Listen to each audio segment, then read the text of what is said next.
ഈശോ മിശിഹായ്ക്ക് സ്തുതിയായിരിക്കട്ടെ.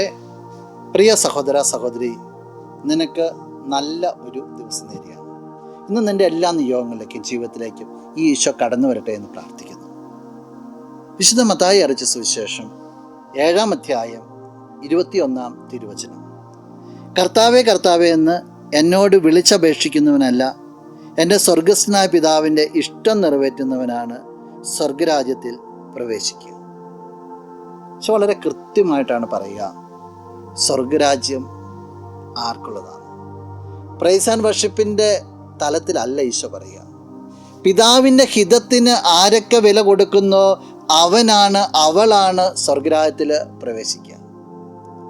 ഈശോ ഈ ലോകത്തിൽ നിന്ന് കടന്നുപോയത് പിതാവിൻ്റെ ഹിതത്തെ പൂർണ്ണമായിട്ട് നിറവേറ്റിയിട്ടാണ്. അവിടുന്ന് പറയുന്നുണ്ടല്ലോ, പിതാവിൻ്റെ ഹിതം നിറവേറ്റുക എന്നുള്ള എൻ്റെ ഭക്ഷണം. ഞാൻ വന്നിരിക്കുന്നത് പിതാവിൻ്റെ ഹിതം നിറവേറ്റാനാണ്. പ്രാർത്ഥിക്കാൻ പഠിപ്പിച്ചതും അങ്ങയുടെ ഹിതം ഭൂമിയിലുമാകണമേ എന്ന്. ദൈവപിതാവിൻ്റെ ഹിതത്തിന് നീ ജീവിതത്തിൽ എത്രത്തോളം പ്രാധാന്യം കൊടുക്കുന്നു ഒന്ന് തിരിഞ്ഞു നോക്കണം. ദൈവഹിതമായിരിക്കട്ടെ നിന്റെ ഹിതവും. നമുക്ക് പ്രാർത്ഥിക്കാം. കണ്ണുകളടച്ച് കരങ്ങൾ കൂപ്പി. നല്ലവനായ കർത്താവേ, നിന്നെ അങ്ങ് സ്തുതിക്കുന്നു, ആരാധിക്കുന്നു, മഹത്വപ്പെടുത്തുന്നു. നിന്റെ നിറ സാന്നിധ്യത്തെ നന്ദിയോടുകൂടി ഓർക്കുക.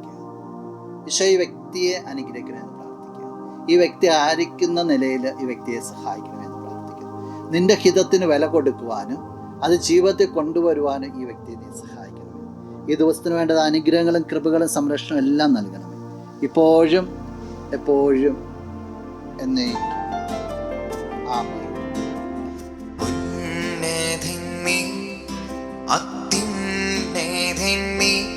അങ്ങേപ്പോലൊരു ദൈവമില്ല, അത്ഭുതവാൻ